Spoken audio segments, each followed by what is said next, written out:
As you're listening to this show, you're probably training for a race. But how dialed in is your race nutrition? Precision Fuel and Hydration has a free online planner that you can use to work out how much carb, sodium, and fluid you need to perform at your best. Brady regularly uses this resealable 90-gram gel on his longer runs. Click the link in the show notes to use the planner to personalize your strategy for your next race. Then use the code INSIDE, all capitals, to get 15% off your first order of fuel and electrolytes and help support the show. Now let's get into it.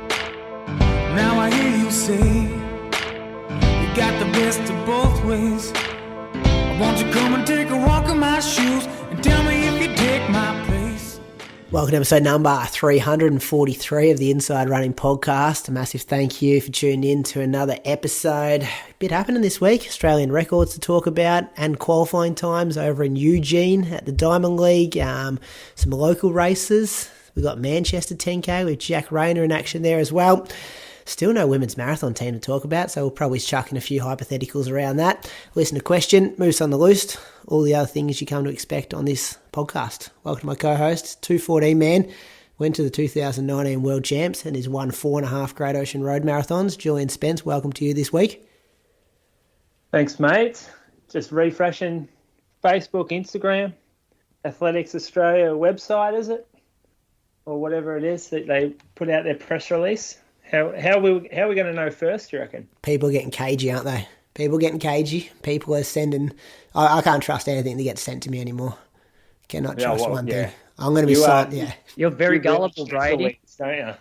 People just coming into the DMs and I'm passing on messages to you boys. I'm like, 5 o'clock today, boys, 5 o'clock. I went for a run at 4:45 and left my phone on the bench and just said to Carly, that phone is going to blow up in 15 minutes' time. And then I got home and there was one message from Zaka. Nothing had happened. So, falling for everything at the moment.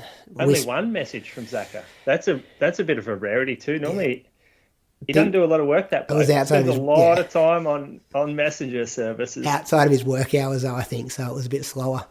How are you, Croaks, the 217 man from the Lake Biwa Marathon? Not too bad. Just, settled into the new house. It's been a bit hectic the last week.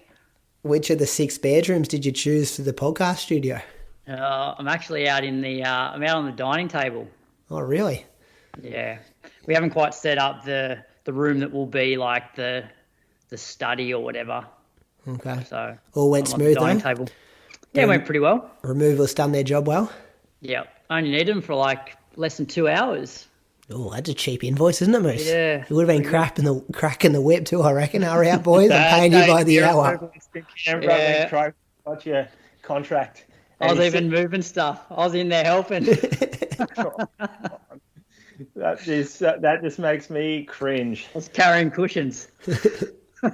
Hey, before we get started, you know how much crap I copped a couple of weeks ago about the whole, me feeling like I didn't deserve to be at a world championship if I'd run like 2:17. Oh yeah, here we go. Remember that? Yeah, you've been sitting on this, haven't you? No, well, I want to thank my my friend Emma who sent me something today from our episode back in December 2018. So I'm going to play this from my phone into the speaker. So hopefully it works. Just have a listen to this. Right. And to be honest, I'm not sure whether you should be going to the World Championships if you're running over 2:16. Yeah. It doesn't feel like you should be there. I think I said to you blokes, like, I would have almost been uncomfortable running 2:18 and getting selected to run for Australia. It just doesn't feel right. And do everything right. How good are old episodes of the podcast? What episode did you say it was? It was episode 58. Jeez, going back. What does Emma do for a job? Two things to unpack here, Croaks. I legit thought he was going to apologise, Moose. I'm like, he's going to apologise here. Number one, I run 2:14. So trying to have a crack at me about that doesn't work. Number two, get an opinion of your own, mate. It seems like you're just taking my opinions and rolling them over as your own, just later down the track. 300 eps later. Moose, I said a couple of weeks ago that, 2:14 is different to 2:17, but I was saying that if I had qualified myself running 2:17, I would have felt guilty, which is essentially what you were saying then. So anyway, thanks, Emma, for that. I'm sure our listeners will get a little bit of a laugh. We've got to put Emma on the payroll. You got some nuffy mates out there going back doing all this grunt work for you. Good work, Emma. That's great from her. I want to dig in up some old stuff. That could be great for our social media, finding old stuff we've said. Can I just ask, how the fuck would she have remembered that and then found that episode and gone, you know what, I reckon that there's something out there that can prove Croaks right. And then also, there's not a lot of people out there that want to prove you right, Croaks. Most people are wanting to prove you wrong. Are you related to her or anything, Croaks? Like, do you know her well? No. I'll read out what she wrote to me initially. I don't. That's Viv's middle name, isn't it, Emma? No. So this is just out of the blue in my message request. Surname. What's her surname? It's not. Oh, it's not on there. Oh, I can't think of that one off the top of my head. Emma Ellie 121 on Instagram, but hi Croaks, big fan of the show and don't like to hear the lads slagging you off for your world champs comment. I was listening to an old episode whilst running yesterday and found something Moose said in 2018. I'm not sure whether you should be going to the World Championships if you're running over 2:16. I'll send you a 28-second screen recording if you accept me. Of course I'll accept you, Emma. Send it through. Jeez. He's got time to message these randoms, but he doesn't have time to message us, Brady. Well, I reckon this is why he's been cagey the last week, Moose. He's been sitting on top of this going, I'm just going to be quiet until I can tee off on air with these boys. I only got it yesterday. Folks, written one thing in our message group over the past 7 days, and it was 3 words long. Yeah, you've been missing a bit, Croaks. Like, you've just been busy with the move, or what's been happening? Yeah, been pretty busy. Yeah, you know what it's like moving house. Like, there's a fair bit, and even just working out the house. You know, we've got a pool now. We've got to buy a mower. Yeah, so things have changed. Pools are pretty low maintenance. Yeah, they are. Yeah, well, on a timer. Yeah, they are. Well, except the bloke threw out the bloody skimmer box plate where you hook your vacuum up to. Oh, did he? Yeah, that's not good. Man, there's some real first world problems going on here. Yeah. Anyway, let's talk running. Yeah, this is embarrassing stuff. Let's go with you, Croaks, because you're into race week, aren't you? First time I've said that for a long time. Yeah, I'm going to go down to Wollongong for a race. So I'll kick it off. Let's bring it up. So Monday was pretty standard. I actually swapped my work days around. So I normally have Mondays off and work Tuesdays, but because we're getting the keys to the house on the Tuesday and wanted to move a fair bit of stuff in before the removalists on the Wednesday, I worked Monday. So I went for a run after work, 4:20s for just under 11K. And then on Tuesday morning, we're doing an inspection at the house at 9:30 in the morning. So I went for a run at Mulligan's just before the inspection, just a lap, 4:22s, 7.5K. And then we moved a fair bit of all the stuff that we could put in our cars. So just boxes on the Tuesday. Went out to the track Tuesday night, was not overly motivated because a couple of reasons. One, I'd just been moving all day. And I knew that there weren't going to be many people out there because a lot of people raced Sydney 10 on Sunday. So I get out there and there's one other athlete, myself and Elliot. So the session that the guys had was sets of 400s off 30 seconds recovery. So anywhere between 2 sets of 8 to 10 reps. Because my motivation wasn't super high, I sort of got to 8 reps in and I was still feeling pretty good. And I thought, if I stop for 2.5 minutes now between sets, I probably just won't want to get started again. So I'm just going to do a bulk number of 400s off 30 seconds recovery until I feel I could still do a few more. So I ended up doing 16 400s, 30 seconds recovery. and actually went better than I thought. So the reps were all between 76 and 70 seconds, average about 73.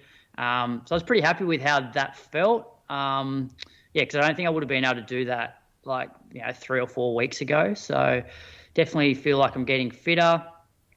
Wednesday, was the day that we had the removalist and was our first night in the house. So we had obviously to put all the beds together and get the house ready so we could actually live in it. So I was going to go for a run, but then the day just got away from me and I was pretty tired. And I thought, look, if I go out for a run now, it's probably doing me more damage than good. So I just took the day off, and I think it was my first day off in almost 40 days. So I'm like, I'll just miss it.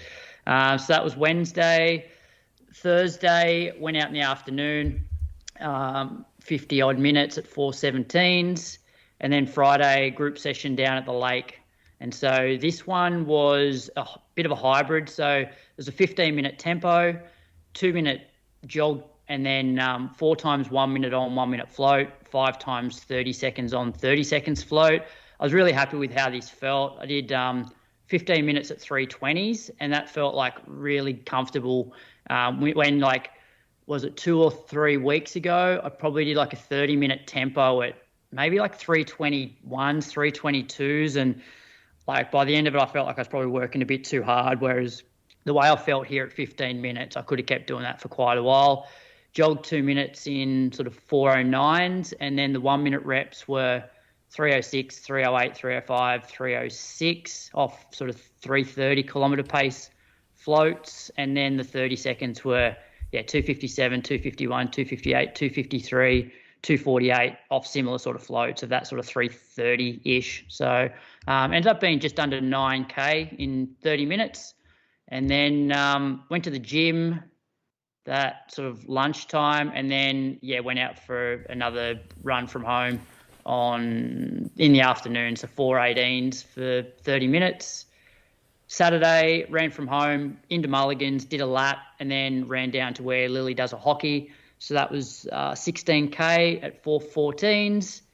And then on Sunday, had a couple of guys over here to watch the mile before, because I think the mile was on at like 7:52, and we do like to start our long run sort of no later than 8 o'clock. So I said, well, why don't you come over here, watch the mile, and then we'll start our long run. So ran with like Jack, Zach, Rob, and then a couple of Dick Telford's guys sort of met us halfway through the run. So I ended up doing 32, or just over 32K in 2 hours 15, 4:11s, about 90 grams of carbs this one, but I was like still sucking on it in the last 5 minutes of the run for this one. So probably not quite as many carbs as last week. So it was a week of 120K basically with a day off.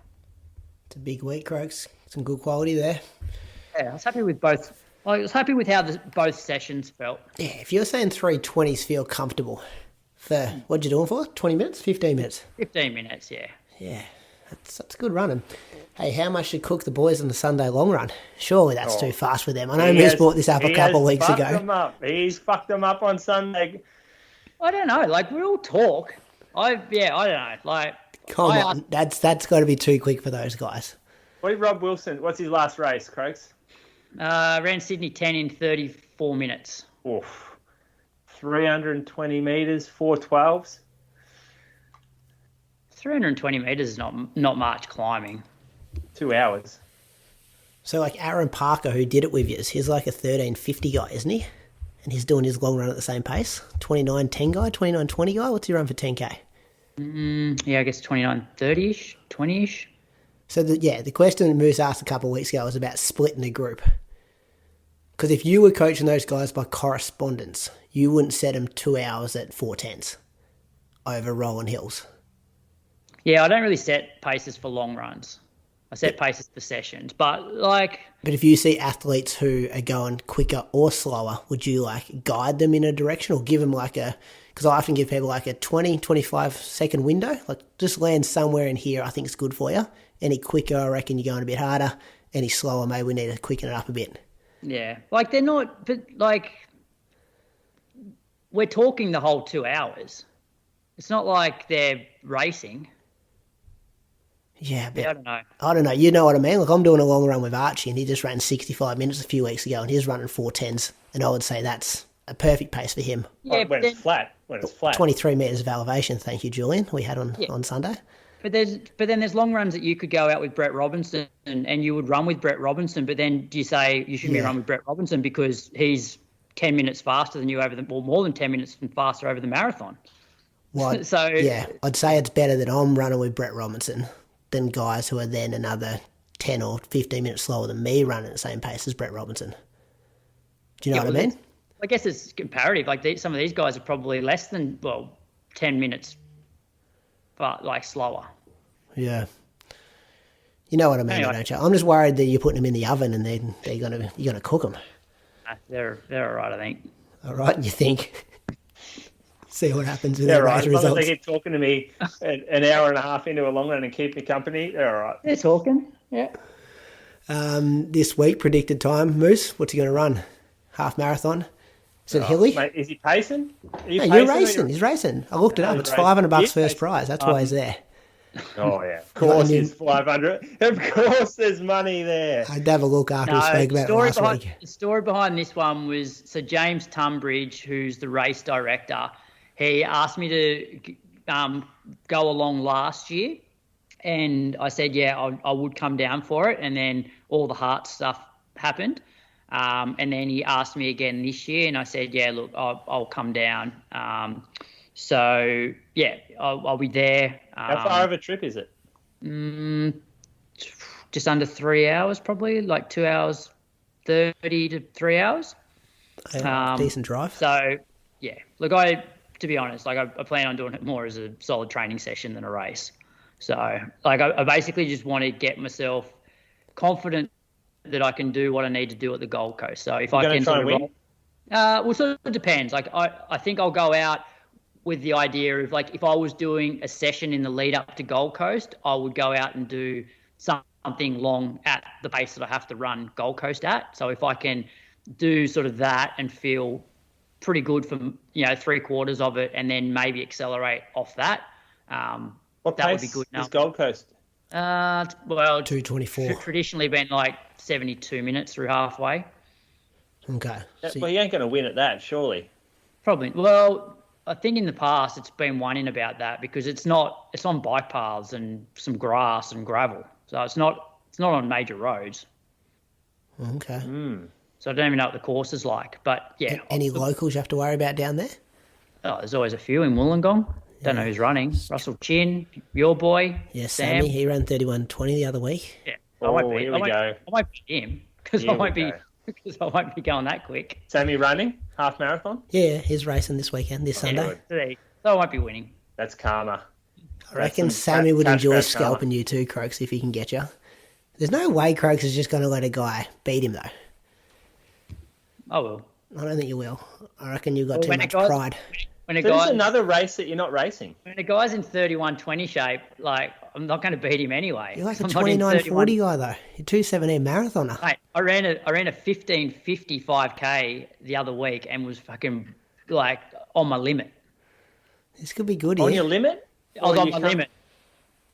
I don't know. Since then, you've come a long way, though. The numbers you're hitting now in training. I was like, that feeling after a race when you start cooling down and you think you're going to vomit? That's how I felt that night. Yeah, that was 3 weeks ago. That was as good as a week training, plus you put another 3 weeks on that. If you're punching all those 400s in 73 average. If I can run 72 to 73 on the weekend and feeling like I haven't killed myself, I'll be happy. If you run 72 and you've put a bit of effort into it, you should not be running quicker than 4:30s on your long runs. You then need to readjust your training paces if that's your level of fitness. I'm serious. You guys have got to look at where your fitness is at and go, this is our actual real training paces and not racing training. Done it before, Brady. There's a real movement down here too, like a real growing kind of opinion, I guess, about how Croaks never races. It's always I'm pacing this, or I'm training effort that, or I'll just run with the boys for a bit here. It would just be so good to see you go and go, put it on the line, Croaks. Do we have to go back to old like episodes of audio where it's like I don't give a shit about racing. Like I'm happy to be part of an event, but like I'm not going to run a PB in Wollongong. Like it's not even a fast course. Yeah, but what about just throw the PB idea out? Just leave your watch on the sideline. Just go, I'm just going to try and beat as many of these pricks as I can today. Yeah. Just get a bit of that white line fever about you. Yeah. No, I prefer to, well, like... Because that's what Sammy's going to be thinking. He's going to be going, I want to smash Croaks today. Yeah, well, you won't have to run too hard. Once the gun, just get a bit of mongrel in you, I reckon. Yeah. No, those days are gone. Nah, we can bring them back. All right. Move on. Moose, what are you doing? We tried, Moose. We tried. Oh, what am I doing? Jeez. Actually, I reckon I ran 70k this week. I've messed up a few Stravas. When you run as little as I do, you can't afford to be forgetting to restart your watch when you stop it for whatever reason. And I did that a couple of times this week. Very disappointing. It's almost upsetting me when I was out there going, fuck, I'm going to have to manual upload just to get my Ks up. I reckon I may have had Monday off if my memory serves me correct. I was down at Polo Bay, woke up down the bay, went for a little surf, was terrible. Did not get out for my Arvo run let me just go back though. So it was the 20th, correct? I've just been on your Strava, mate. I've got to pull up my own. Yeah, 21st was your first run. Felt much faster. Looks like some single track in there. Yeah, it's a very tight map. This is a really good trail. Very technical, like real ups and downs, a few switchbacks through here to climb hills. I think I did have the dog on this one, and he was pretty cooked by the end as well. And then we were just both of us down you can see how you get out to the track, that little straight bit. We were both just like cooked running home. It was 45 minutes. It was a good run and a real bang for your buck. Like I might have run 45 minutes, but this is worth an hour run. Like around probably where you do, Brady, this is probably worth it in terms of aerobic effort and muscular strength and all that. Oh, yeah. 177 metres in 8K. Yeah, it's pretty good and technical little windy trail. So although you're not going fast, you're still you're working pretty hard. Next day, I went for a jog again. This one here, I dropped my car down to get like a roadworthy. I'm selling the ute. So anyone out there interested in a ute, 117,000 Ks, 2016 Blue Ranger, got a canopy, pretty good nick too. This is not carsales.com. Never had an issue, but if you do, and I've just dropped the price as well, so we can chat about that. Just get in my DMs. Just ran home, stopped for a while, saw a mate on the track, chatted for a while, lost probably about 20 minutes there, and got home. Next day, 45 minutes. Picked the car up this time. So ran down, collected it, a few hills. Then this next one, this was like a similar run to my Monday or Tuesday run. It's pretty wet out there, mainly from like overnight rain and dew. This was 10K, nearly 300 meters, 50 minutes. Again, working pretty hard here. Feeling like I was getting some good gains, even though it doesn't really look like it, like from the data that comes out. I'm really enjoying running on the trails right now. You just don't even, like my watch, I've got this, my home screen on the watch has 4 different sections to it, and it all shows, I don't know how it's happened. I think Pierre must have been messing around with it, and it all shows the same thing, which is total time.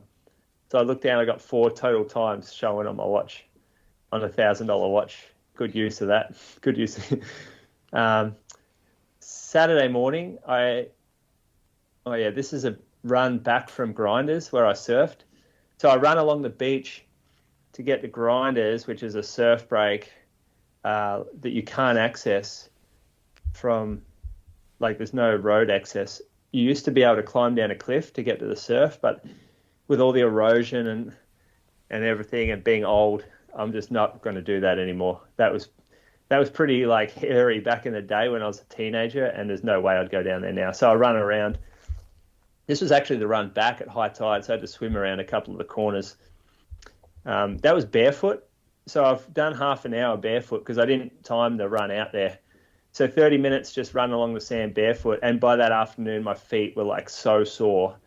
and I've got this ankle impingement thing. It's not great for it. So my feet were sore. So I woke up. I actually did run that afternoon, and I got pretty sore. I was pretty sore in my feet, so I wore a big, thick, stiff shoe to get through it. I did some drills and strides afterwards. That's insane, right? Like I haven't done drills and strides in so long. So I stopped, did a few half-assed drills, and the strides felt so good. I felt like a runner again. I was wearing the new Peg 41 from Nike, so that's dropping soon, and I got a pair early thanks to Cookie from the US. He looked after me, and it's we won't get into it yet because it hasn't released or anything, but very nice. Probably the best Pegasus I ever wore in my life. Probably the first Pegasus that I've wanted to put on and go running in. But the drills and strides felt great in them. Yeah, I saw a bandicoot. You blokes ever seen a bandicoot? No, never. No. No, that was pretty cool. I didn't know it was a bandicoot. I saw it was down at the track to the beach, to the surf. I just went and checked it on my run, and it was just staring at me. I'm like, what sort of rat is that? Like a really big rat. And then there was a sign up ahead saying endangered bandicoots live here. And I was like, oh shit, that's what that was. And then got out for a run, Surf Coast Track Club, back together. Had a good amount of people. It's funny what happens when I tell everyone I'm running. We get this massive group again. Got the Crameries down there, Brady. Yeah, my Cramery and your Cramery. Yeah, Cramery A and Cramery B now. Good to see the Crameries together. Mike Kramers was at the footy, I think, for Saturday night. He would have been a bit shattered, wouldn't he, Sunday morning after the Cats got done? We didn't talk footy, actually. Didn't talk footy. He's a real cat snuffy. Talked a few things. Did you? He's good for a chat, Kramers. Yeah, he's good. He's probably better than Ryan for a chat, isn't he? A little bit vanilla, being a school teacher. Yeah, got a few life experiences, though. He was on the end of a few school teacher jokes, actually. Was he? They were quite good, yeah. Not much comeback from him. Yeah, well, new in a group, you got to be a bit quiet first up, don't you? He's not that new, and he had his brother to back him up. Yeah, true. I would have thought he'd come back a bit stronger, to be honest, but that's all right. I'll let him know next time. I always saw that Arvo had sore knee, not the bad knee, and not a problem knee, just a bit of stiffness through I think it's a meniscus, really locks me up a bit. But felt good today. So 60K, I think, maybe a bit more, maybe 70K actually. This week I'll pick it up again. I'll run Lakeside on Sunday. I was hoping you were going to say you were. Help the Cats out. You're going to have a race Sunday?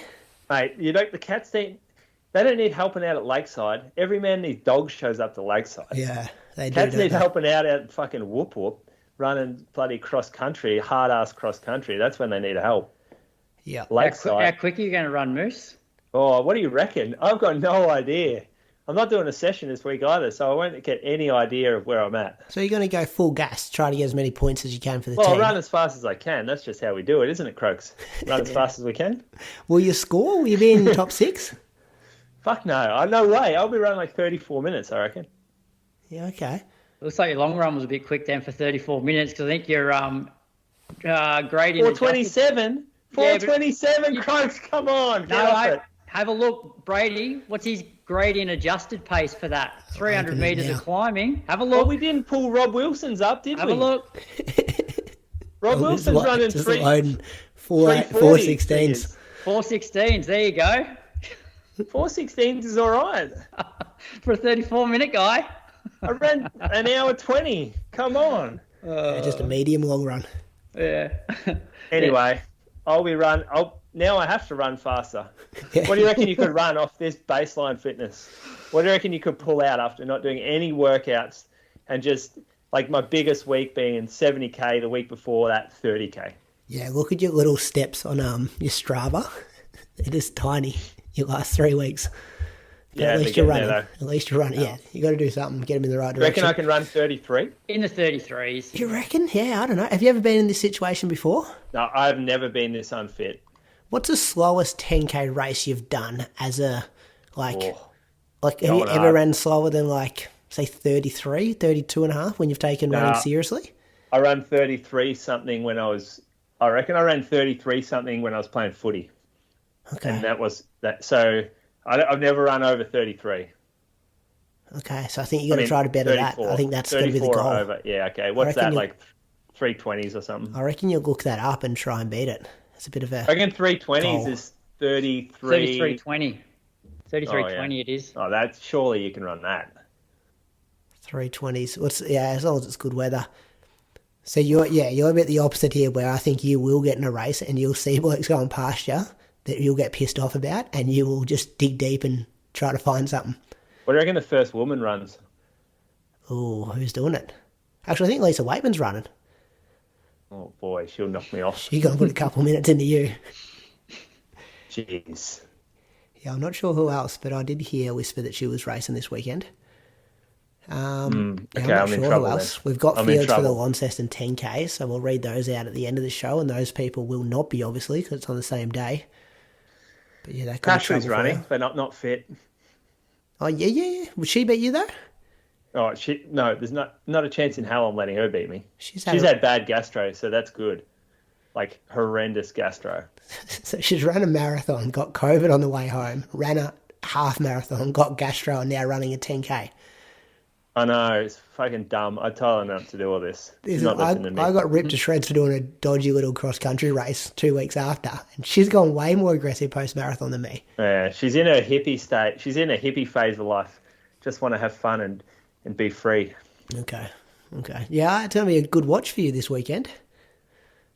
Oh, yeah? A Watch. few corners. Like, Yeah, we'll see. you'd nearly be lapping me. I don't know. Yeah, we'll see. What are you going to run? Just before you go through your week? While we're on it? Yeah, I'm going to do a workout tomorrow. I reckon I'll run between 30:45 and 31:10, somewhere in there. I'm a bit unsure. Like, I haven't had a 2 hour long run for 6 weeks. And I think that's nearly the most important thing in my week. My mileage has been quite low. But yeah, I'm not sure. I've done some quality sessions. But I don't really care. I'm just going to run as hard as I can to then go, okay, that's what shape I'm in. These are kind of some of the workouts I think I need to do to get in the next shape.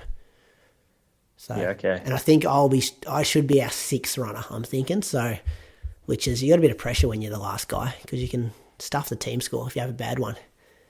But we'll see. So, I'll just be trying not to be our last runner, maybe. Anyway. It's hard to know with you because it doesn't look like you've dropped any fitness of late.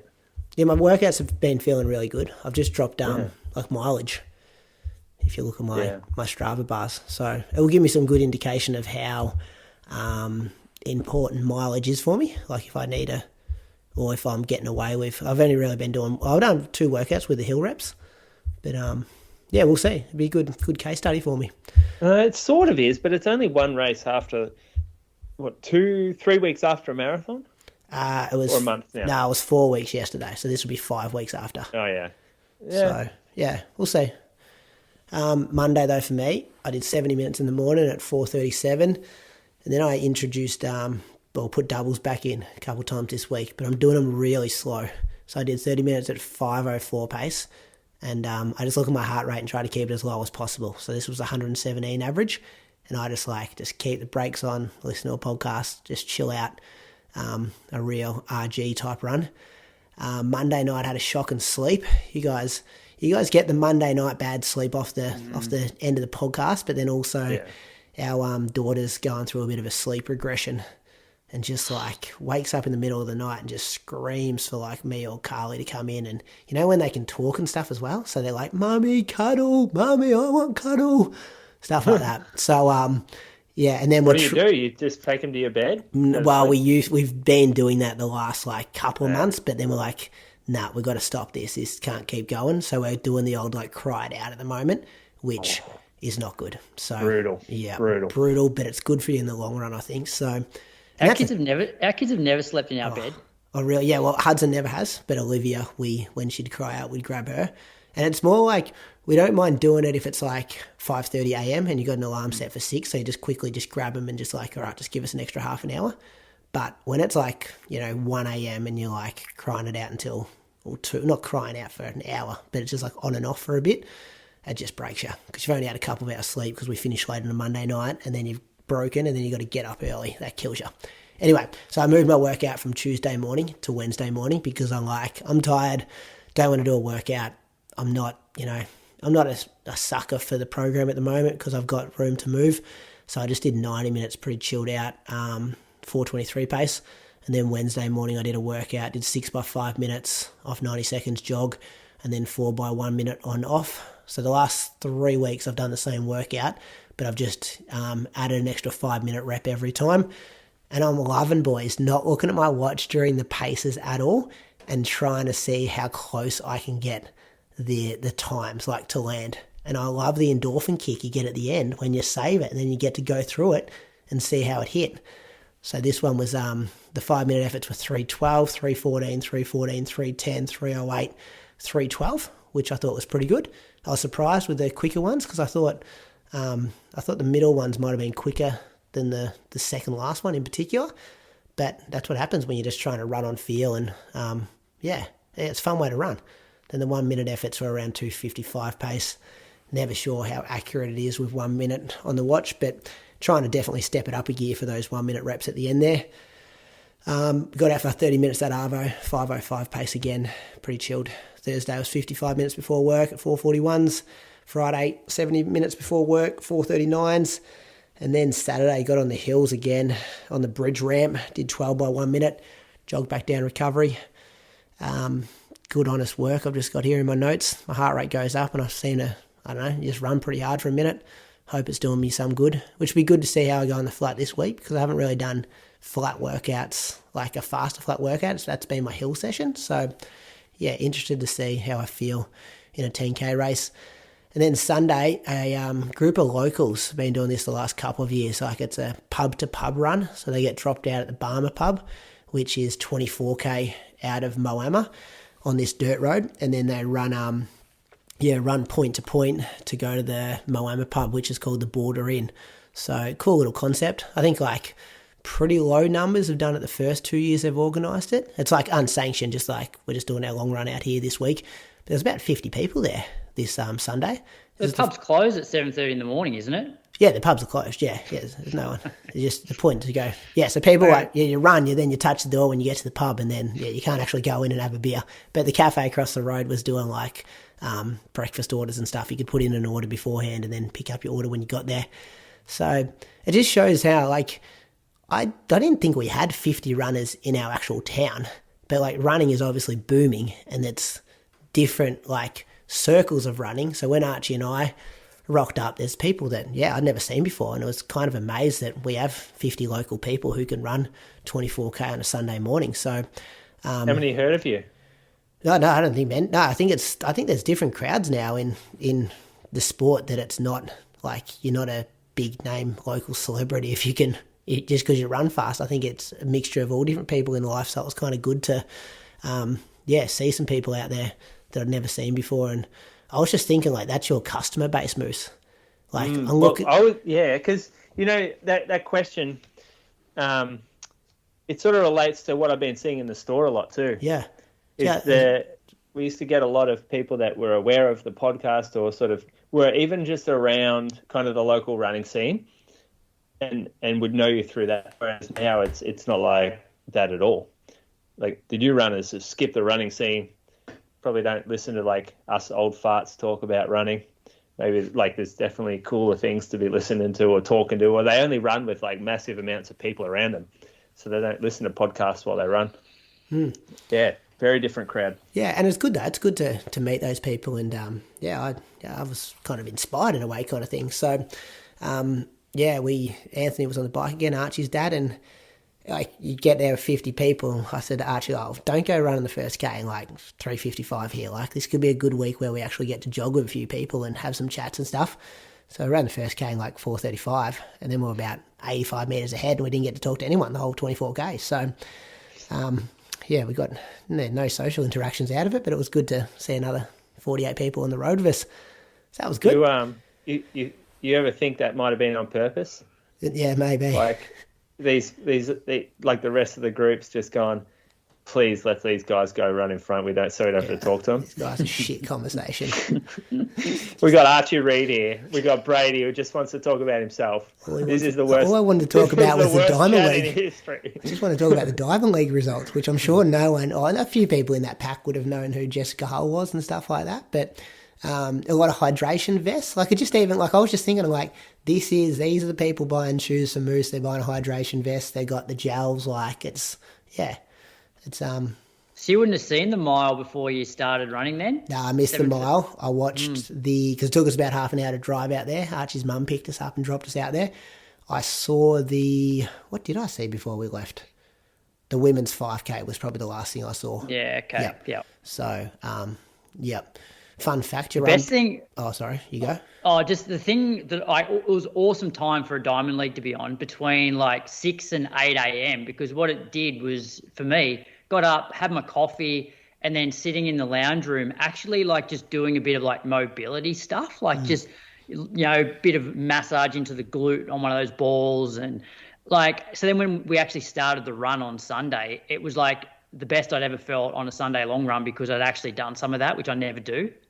And you're inspired by Jessica Hull, so that's why you guys went a bit quicker. Yeah. Up and about after watching some world-class athletics. So, that was good. Yeah, 23 metres of elevation for 25K. Unbelievable. 411 average, 140K for the week. So, that was good. Do you ever just, like when we run flat, we kind of get bored and we just think, like you just end up running fast because you sort of get bored of it. And you just want it to finish quicker. Like, it's really uninspiring to have no hills. Croaks, you would feel me on this. Like, running a flat 25K would just be horrible to me.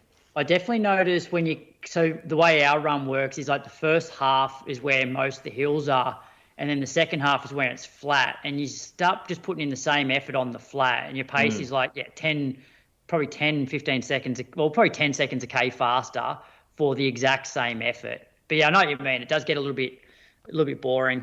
I think it's just because I don't know any different. Well, I do know. I've run hilly long runs and stuff when I've been away in different places and bendio and stuff. But I don't know. It's just, I don't tend to think about it that much. Well, even just within the pack, the dynamics of the pack, it's a fun thing to go up a long hill with a pack and just to sort of see who's feeling good, who's not, who wants to give it a go and it just, I don't know, that's what's fun about a Sunday to me is all the dynamics of the pack over a hilly route. Well, that's another thing. We don't really have a pack either. Yeah. But also, Moose, just being able to break up your rhythm a little bit, whereas, if you're on the flat, you're sort of into that monotonous rhythm, whereas, you change your form a little bit when you're going up and down. Using different muscles for sure. Yeah, you sort of just shorten your stride a little bit going up and then, just cruising back down. So I feel like you're sort of loading a few different muscles compared to if you're just constantly on the flat. Anyway, it was good. Should we take some Patreon supporters? Yep. Do you want me to kick off? Yeah, go Croaks. Who you got? I got William Ford, who lives in Redfern, which is a suburb of Sydney. Has run 20:39 at the Rhodes Park Run, and his best 10K came during last year's Gold Coast Half Marathon where he ran 88 minutes. And I'm pretty sure he's a learning and development consultant at McDonald's. So thanks for your support, William. And you will? Thanks, William, for your support. I got Rebecca Richards from Edge Hill, which looks like it's a suburb of Cairns in Queensland. Hard place to be a runner in Cairns. Really difficult. Not just the heat and humidity, but also the lack of routes to run in town. Maybe she's out a bit in Edge Hill. Maybe there's some good dirt out there. Best park run time, 19:44 at the Glenoma Park Run. Possibly a triathlete, as I think she did the Sunny Coast 70.3 in 5 hours and 2 minutes back in 2022. Far North Queensland runner. They've got to be some of the toughest runners.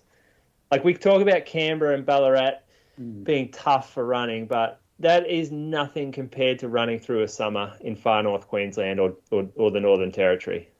Agreed. We're chatting about this on the long run, actually, because one of the guys from Dick's group was from Brisbane. And it was funny too. So everybody that I've known that's come from Queensland and has trained in Canberra, all they do is like bitch and moan about the weather. And so last Sunday, I passed him and another bloke, and it's like 3 degrees, and he had his shirt off. And I'm like, I sort of did a double take, and then I saw them again later in my run. I'm like, mate, aren't you from Queensland? What are you doing with your He had his shirt off and just arm warmers on. Oh. And he was on the run again on Sunday. And I said to him, I'm like, I don't know how you, like, he's middle distance. So middle distance is probably okay. But if you want to train for marathons up there, like, I don't think I personally couldn't do it. Like, it would be hell. It's so hard, wouldn't it? Yeah. Oh, and even if you're getting up early, you don't even get rewarded. Like, it's still like 24 degrees overnight and stuff. 80% humidity. Yeah, in the dark. I'm going to thank Shane Malloy from Yinna, Victoria. Moose, just looked it up, down near Gippsland, town of 900 people. Has run 27:29 for 5K at the Traralgon Park Run, 61 minutes at last year's Melbourne Marathon, 10K. Hasn't put much on Strava since Jan. So we really do hope, Shane, that everything's all good there. And I was just appreciating your Strava display picture. It looks like it's a picture of like a 6-year-old boys, who's got a blonde bowl cut and then he's just got a massive beard. I don't know how he's done that, but I got a laugh out of it. We'll share it on our Instagram. And a teddy bear jumper. We'll put it on our Instagram stories throughout the week because we'll give you a bit of a laugh. So a massive thanks to Will, Shane and Rebecca for your support of the Inside Running podcast on Patreon. Heaps of benefits if you support us on Patreon. First one is you get the show Monday night instead of Wednesday morning. You get the unedited version. Occasionally we've got to cut stuff out of the show, whereas Monday night it goes out, and then we do the editing and stuff on Tuesday Arvo before it goes out Wednesday, and the ads and stuff go in there. And you also get... Well, just on that, Croaks. Yep. What's a series from back in the day that you reckon was great, undervalued, maybe under-listened to?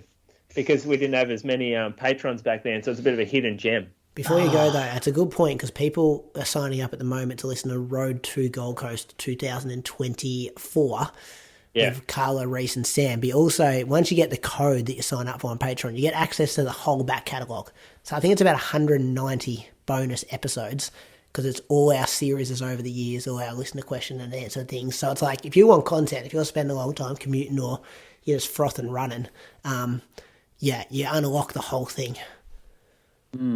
Well, remind me. So we had obviously the Road to New York with Ellie and Sinead. Yep.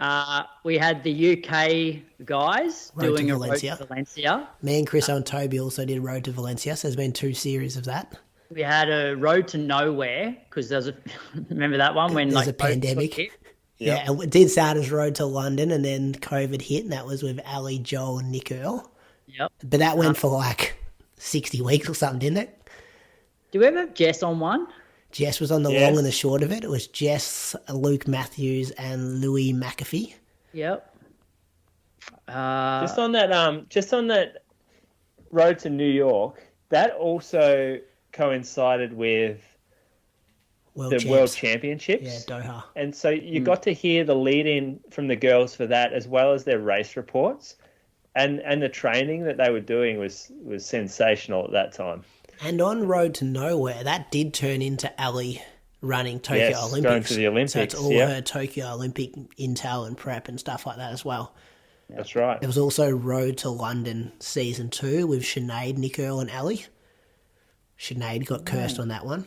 That's right. Oh no, Road to Osaka was the only one that went out to the public because Mizuno backed that one with Rach McGuinness, you and Reese Edwards, Moose.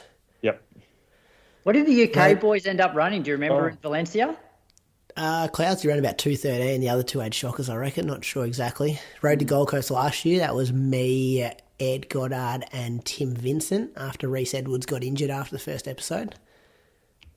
So if you're thinking, all those series are like 12 episodes. And a few Q&As as well. Oh, yeah, we just get Patreon questions. Mm. Yeah. Yeah, so anyway, there's content there. If that's what you're after. Yeah, it took us down memory lane there, Moose. Enjoyed that. Well, I was just thinking, I'm going to have to go back and listen to them again. I forget them all. Especially when you're putting out all these old interviews. Now that Croaks is like getting stuff from episode 50 about your comments about the world champs. To go back and start listening. So, go back, Bruce. There might be a Q&A on where we address like how to run a 10K. Go and listen to that before this weekend. We did one, didn't we, Croaks? Yeah, we did one definitely on how to run a 5K. How to run a 5K PB, how to run a 10K PB. How you should feel at different points in the race, and couple of 29-minute guys talking about running 10Ks, Moose. Do yourself a favour. None of those are going to help me this week. You might beat Ellie.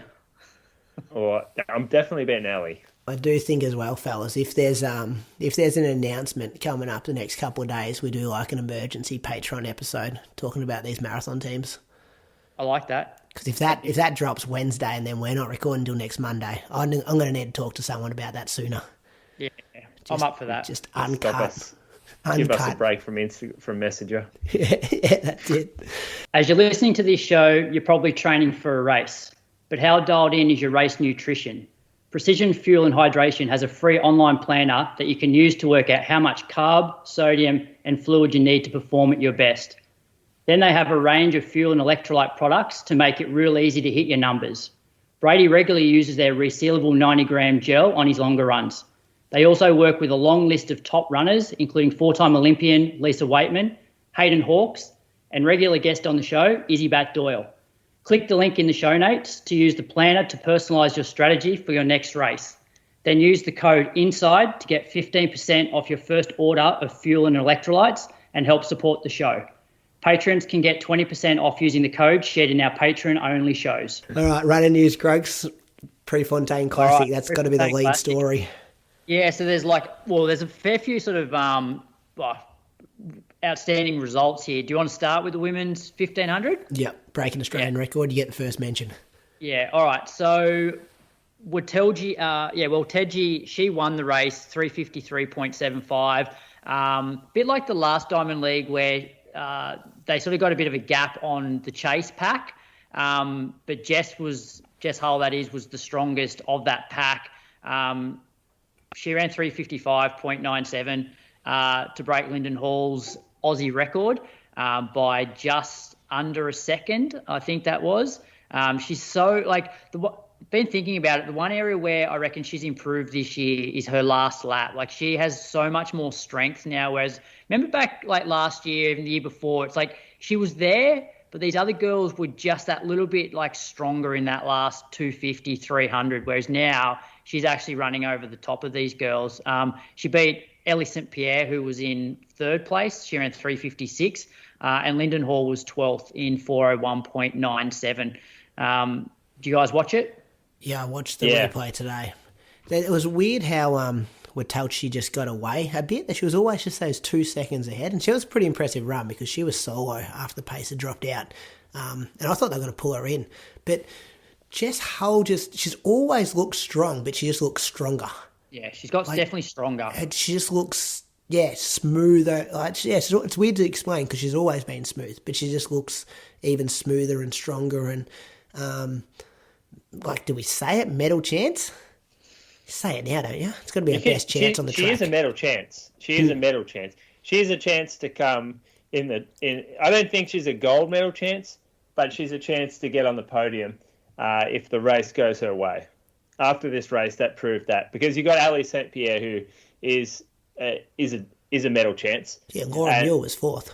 Laura Muir, medal chance, gold medal chance, really. Laura Muir, based on her history, and then you've got Jess Hull beating them.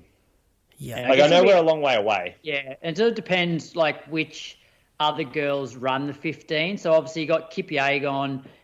Does she run the 1500 or does she do the 5K or the 10K? So, because I think if you have Kipyegon and Segai, realistically, there's probably only one medal up for grabs there in the 15. You reckon Stefan Hassan might run that too? Well, yeah, and she had that's a shocker in the 5K though, Stefan. She did, yeah. But as you said, Moose, there's still a long way to go. And I look at somebody like Laura Muir and it's Jess beat her, but I feel like Jess has sort of been up for quite a while, whereas some of these other athletes are probably just not quite at their best, leading up to the Olympics. So Jess will have to keep improving from where she is now, I think, to win a medal, because those other girls will definitely improve from where they are now. Yeah, because that was Muir's first race, I think. Yeah. That was a rust buster, if you call it that. And Jess has come from our summer of having to peak a bit earlier. Hey, how many times you always hear, the Nick Beddoe, the Craig Mottram when you're talking about OAC and MTC, but how many times do you hear people talking about her dad, Simon? Well, no, you don't. Anyone got she's only got better already been an amazing runner since she come home to train with him. Let's get an interview. Any contacts out there? I'd love to talk to Simon Hull for an hour and hear about his coaching philosophies and how he got his knowledge, and does he coach other people? Is it just her? Like, what's the go there, Croaks? I don't know. I remember one of the interviews she did. I don't know if it was for our show, but I think her dad was like always loved sport, but I think he was like rugby league player. Yeah. I think that was his background. Whatever he's doing's working. Yeah, it's probably also an example of someone who's just really happy and living like where they want to live in their hometown. They've got their family there. There's a lot of good things that can come from that. She's got a good team around her as well. So you say like, yeah, she's at home happy, got her gym set up, and like I know that she's got a couple of like male training partners who will be heading overseas. Like so Harry McGill, I think he heads over after Launceston to Europe to basically be with her for the season and be her training partner. What an experience. Good gig. Real good gig. Yeah, hard at times, though. Imagine some of the track workouts she's pushing out. Yeah. But he's like 345 or something, 1,500. Okay. Yeah. Yeah. Amazing run. Did you think someone wrote into the Instagram page, sorry, I can't quote your name, but they said when Jess lost the record to Rose in the 5K last week, they kind of made the note that Jess had now lost the 1,500 to Linden and the 5K to Rose. And my response was, I bet you she gets both of them back. 100%. Look, not taken away from the other girls. I just think that Jess is super friendly, but when she gets on the track, she's a beast, and she's like, that's now my new time I need to beat. Yeah, like I can see Jess definitely getting the 5K record back. Sooner rather than later.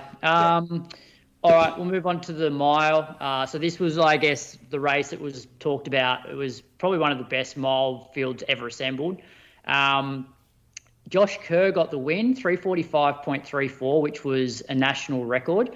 Jakob Ingebrigsten was second, 345.6, and Jared Nagoose third, 346.22. Bit different from Josh Kerr in that he didn't really sit and kick. He actually was the one like driving the pace in the second half of the race, which I don't know if this was sort of just making a bit of a statement that, you know, I'm a different athlete now. I can win any way that I want. You know, I can run off the front or I can sit and out kick. What do you boys think? Yeah, was he quoted? Yes, you go, Moose. That's a good observation that this is not normally how he races. That's exactly how Jakob races, which is being off the front and just grinding, basically not letting people pass him. So that's how he won. It's almost like I'm beating Jakob at his own game. And I reckon there was a little bit of that involved. Like tactically, I think that was a tactic that they'd come up with before the start of the race. And he's like, we're going to be just the strongest athlete on the track. We're not going to be the fastest at the end, but we're going to be the strongest, and that's how we're going to win this race.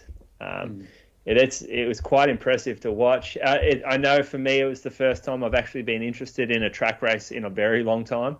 And I made sure, like I was even waking up in the morning going, oh, remember to watch this. I'm talking like wake up at 4 a.m. going like, oh, don't forget to watch the race. Like that's a big deal because I don't care about the track at all. I just wanted to see what happened with these two guys and of course the Aussies too. But I was like, this is like a boxing match. It is, isn't it? Yeah. Press conferences. Yeah. I think though, like it should be said, like it's a pretty good opener from Jakob. Like hasn't raced at all, and you know, not far off the win. Like was definitely like competitive down the home straight, and so you got to think that he's only going to get better over the season. Like you know, he's run over 2 seconds faster than that in the past, so it's going to be an interesting few months. Like Jared Nagoose, I thought because in the past, like he's often had a pretty good last like 100, but he just didn't quite have it there in that last bit. From an Aussie perspective, Oli Hoare finished 9th in 349.11, which, look, he's probably not stoked with that, being that far behind those guys, but it is an Olympic qualifier, which he hadn't had up until this point. So that was positive. And he rallied really well, because I don't know if you guys noticed, coming up to like a lap to go, he looked like he was going backwards. And I thought, oh, no, this is no good at all. And I thought Cam, I think at that stage, was going past him.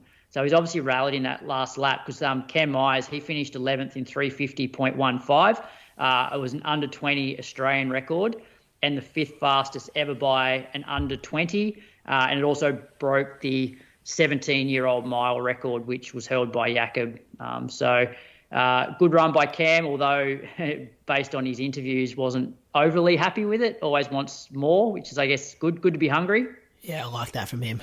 Like that. Hey, Ollie's got the qualifier now, which we spoke about last week, but on the road to Paris site, he's still the 4th one, so he's not in bold because his qualifier is the slowest of the 4.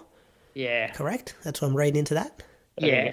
I think we've learned that doesn't matter too much. Doesn't matter, because Australia now have three spots. Or we always had 3 spots, but I guess you probably weren't going to pick somebody who hadn't hit the standard. So now Australia can pick any 3 of those 4 that have the standard. Gotcha. Which I don't know what they do. So, like, personally, I think Adam Spencer is a lock. Like, if you win the trial and you have the standard, I think you deserve to go. It's hard to probably leave Oli off based on what he did at Com Games. Plus, you look at his head-to-head against Cam. I don't think Cam's ever beaten Oli.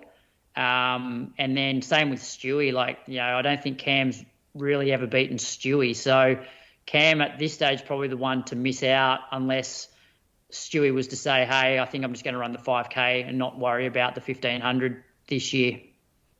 So would you take, if Jesse Hunt gets a time, you're taking Cam over Jesse Hunt? Ooh, that's a tough one, because I guess Cam beat Jesse at Bankstown, but Jesse beat Cam at the trials or Aussie championships, and I'm not sure whether they'll race again. Then it might come down to who actually has the fastest qualifying time. Yeah, or who has the greater potential to medal. And I reckon they got to look at Cam Myers as a. I mean, it's not looking at. Yeah, but I don't think they pick Olympics. I don't think they pick Olympic teams as development spots. I think they use the other championships as that. I think they pick Olympics as going, who's got the best chance to medal or finish as high as possible, rather than going, let's develop this athlete. Sure. I agree with that, Moose, though, but I think with, the reason why I think Cam's a little bit different is his trajectory versus, Jakob. So it's almost like this guy is on track. He's actually now faster than what Jakob was doing at the same age.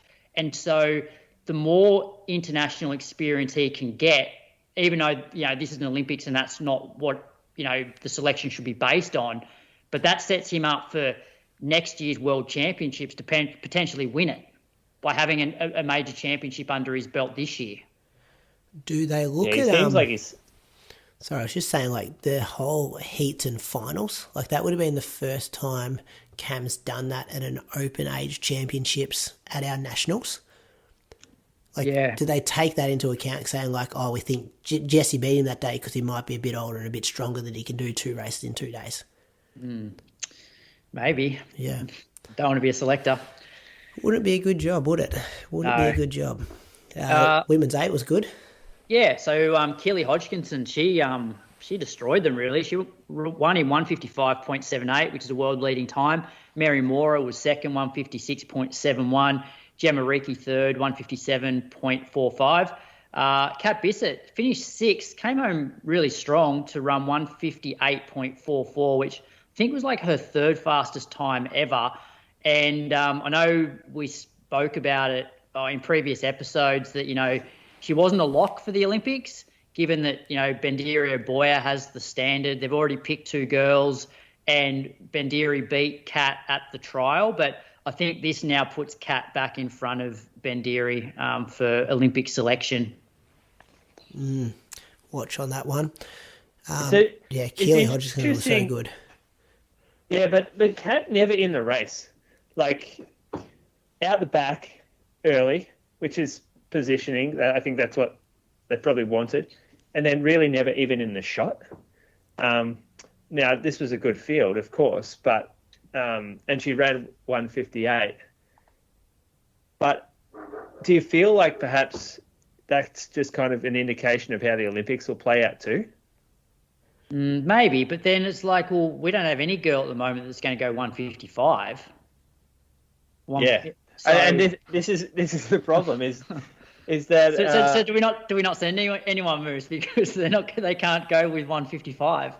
No, but it shows how accustomed we've got to seeing how best Jess Hull, Stewie, Oli, performing, even Linden, like at the very top level, competing at the top of these races. And then our record holder, our national record holder, is sitting in second last place for the whole race and finishes sixth, but is out of the shot at the finish. It just, like, sometimes you get a little greedy, right? Yeah. I also think, though, to be fair to Kat, like, I don't think she's had, like, her last few races haven't been great. Like, she's been around that 2 minutes 2:01. And I feel like she raced really smart because she did actually close really well down that home straight. And so I almost feel like this race was, hey, like, Kat, you need to get something on the board that's, like, really respectable. So actually, like, be conservative so you have something left at the end.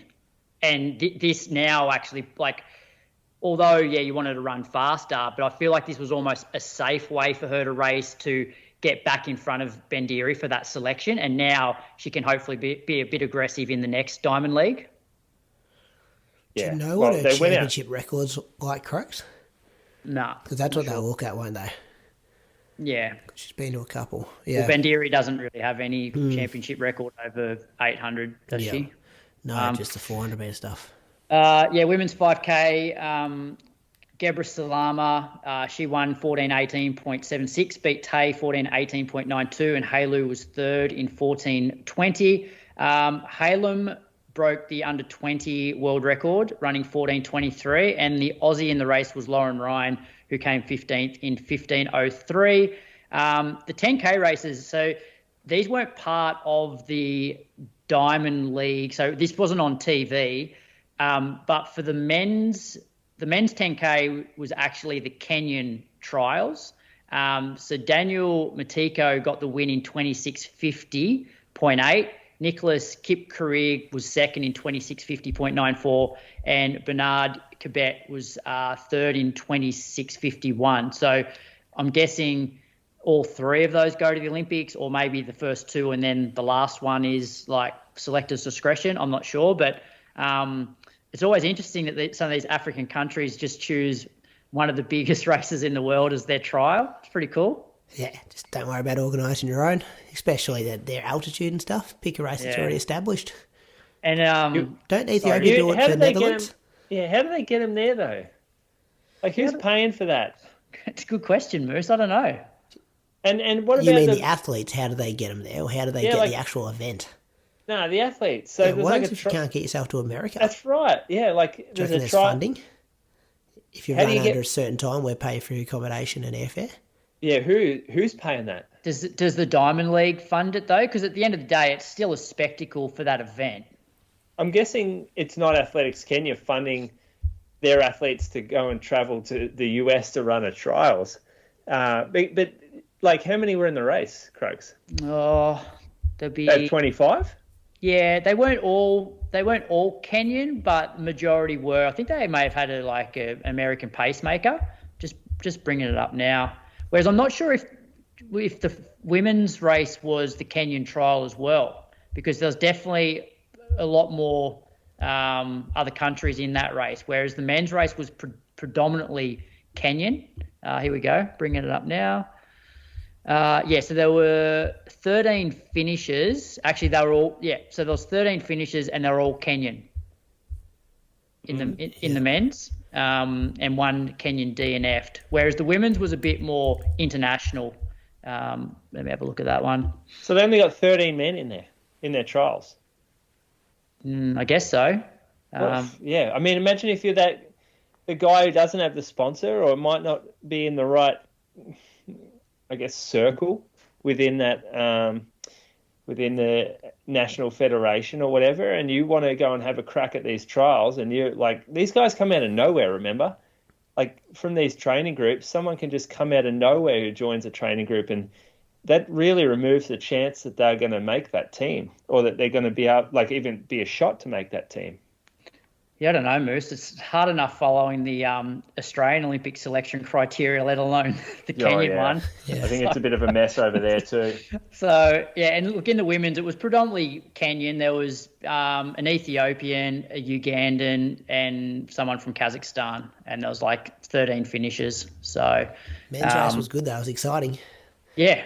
I think there was a fall, like with 5 laps to go or something, where one of the top, because Daniel Mbenyo, oh yeah, he was in that race, and I don't know if he was the one that fell, but he definitely obviously didn't finish in the top 3. Kiwi Candy got spat at the back too towards the end there. Big name. But the women's race was probably the biggest one because the world record was broken by Beatrice Chebet. So girl that won, well, she's won the last 2 world cross country champs.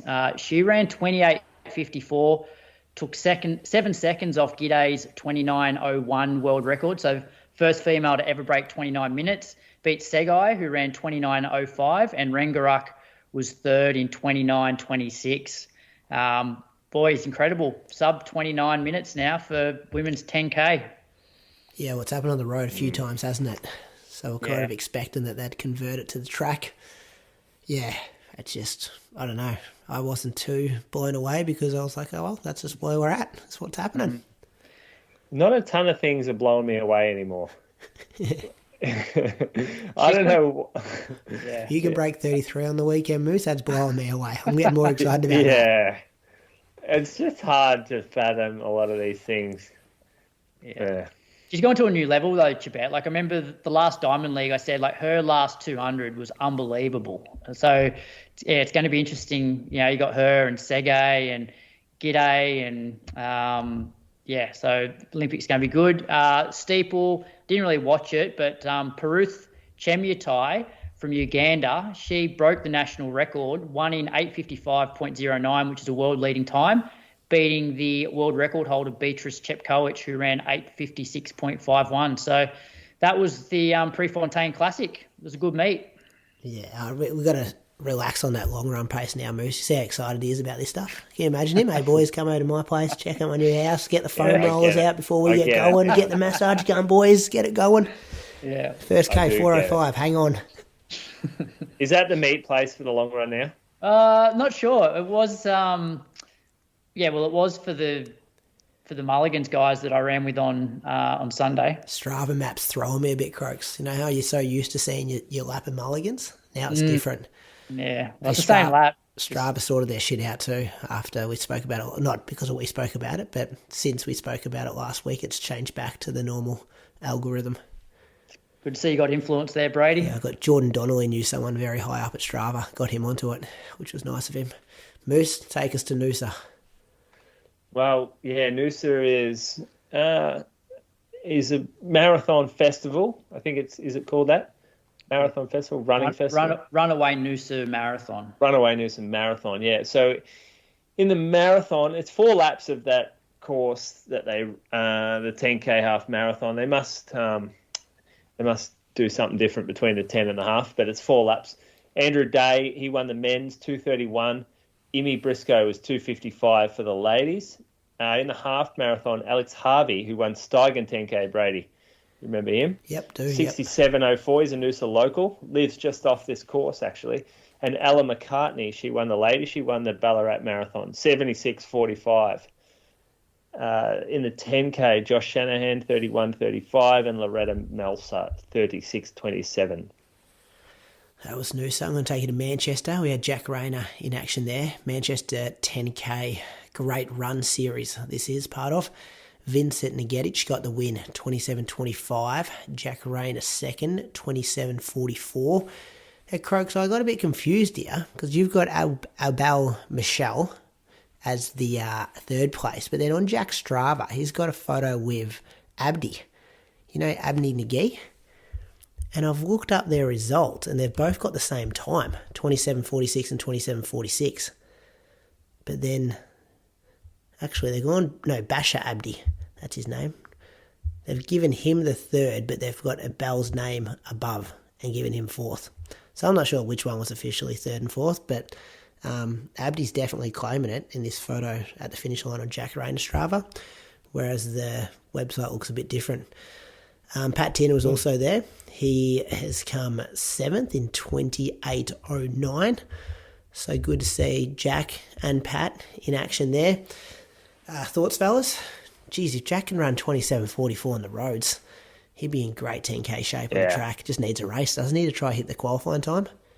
It's a bit windy too, I think. Headwind out, tailwind out. That's moving, and he's racing. He's beaten Bashar Abdi, who's gun, like Olympic medal winner. So huge run from Jack. It's good to see him back in some real form there too. And only a second off his national road record.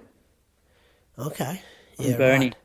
right. But he's a beast on the roads. He is. Which makes me think that if he stays in one piece and gets a marathon block together, he's going to run a fast marathon. Yep. Yeah. He is. One day he will. One day he'll run that to, what do you reckon? 2:07? Yeah, look, I reckon, Brett's run 2:07. So, low, 2:06. Because he beat... You think he'd be better than Brett? Well, he beat, potentially, yeah. He beat Emil Caress. Yeah, but those guys are coming off a London marathon. They are coming off London marathon, but I still think Jack is very good on the roads. Probably better. He's obviously the Australian record holder on the track, but I almost feel like he's better on the roads than he is on the track.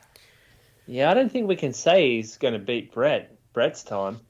We haven't really seen that. What's his best? 2:11? Yeah, but remember when they were running their marathons together? Jack was only just behind Brett, at London. Brett beat him, behind him. Not by much. Yeah, I know he's behind him, but I don't think. Whereas Brett had run a few marathons by that stage. Jack was just new to the marathon. I know Brett was having his issues with his stitches, but I don't think there's any reason that Jack can't run faster than Brett over the marathon. Put a slab of beer on it, fellas. I'll put a slab on that. Get your mate folks to listen back to this episode in 4 years' time to see who said what. I'm happy to put on a case on it, but it's sort of an open-ended one. We've got to put a time on this. That's the only way I win that is to put a time on it. So in the next 5 years. In the next 5 years. It's not in the next year. Give him 2 years, Moose. In the next 2 years. Give me the next Olympic cycle. Okay, next 4 years, Brett Roberts, Jack will run quicker than Brett's Australian record. Well, I never take bets in my favour. No, but Moose. I don't think that's your favour, Moose. He hasn't got a history of staying injury-free. You just don't think he can run faster than Brett, so it's in your favour anyway. I think he can. I don't think he will. It's the marathon. Just because you can do things in the marathon does not play out like you want it to. Surely you know that. Yeah, but just give me the next Olympic cycle.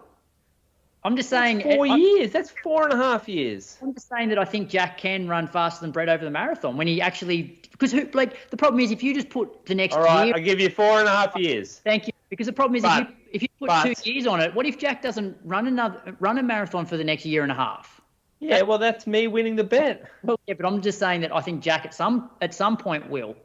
Here's the deal. I'll give you 4.5 years, but you give 2 slabs to my 1. Yeah, inflation. No.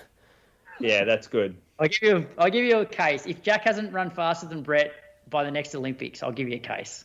What happens if Brett gets faster? Well, Jack... Time moves. Yeah, time now. If Jack is faster than Brett in 4.5 years, on the day of the Olympic marathon in... Yeah. Where's the next one? Whoever has the... LA, isn't it? Yeah. Yeah. Whoever has PB in 4 years' time. Yeah, done. Right, done. All right, good. You reckon we'll still go in 4 years? Emma? If you're out there, Emma, make sure you save this bit of audio. Just screen record that, please. You mean Viv? Just yell out to Viv. Oi, Viv. Yeah. Write us down in your little journal. Just say to Viv, 1 hour, 18 minutes, episode 343. Women's, this was loaded. Guitiom Gabriselesi got the win, 30-32. Kelly Thackeray, been married since we've read her name out. What did you say? What did you say her name was? Hager. I think Hager's closer. Is he a professional runner as well, her husband, I think? Anyway, It's not about him, it's about her. Kelly Thackeray ran 31:02. She took a scalp. You're talking about people taking scalps. Amani Basiro, who's ran 2:14 boys and is the current marathon world champion, she ran 31:13 for third. So that's a good run. Had her on the show, Moose. This is where you usually make the joke about re-releasing her interview because it's a past interview. Yeah, actually, probably put that out. Yeah, could get that out. So, do you know, like, she's in a habit of taking scalps. That is fast, 31:02. She's been taking scalps for the last 2 years. Yeah, I know. She come out of nowhere. I mean, she hasn't anymore come out of nowhere, but it still feels like she's come out of nowhere. The best thing she did was leave Australia. Yeah, Great Ocean Road Marathon. She's bloody running the Paradise Run. Yeah. That's right. That's why she was on the show, I think. I think it was a promo with that race. Yeah, it was. And you're like... Yeah, and then she's coming. It's like Melissa Duncan going and running 31 minutes and running 2:22. Like, it's what was happening back then.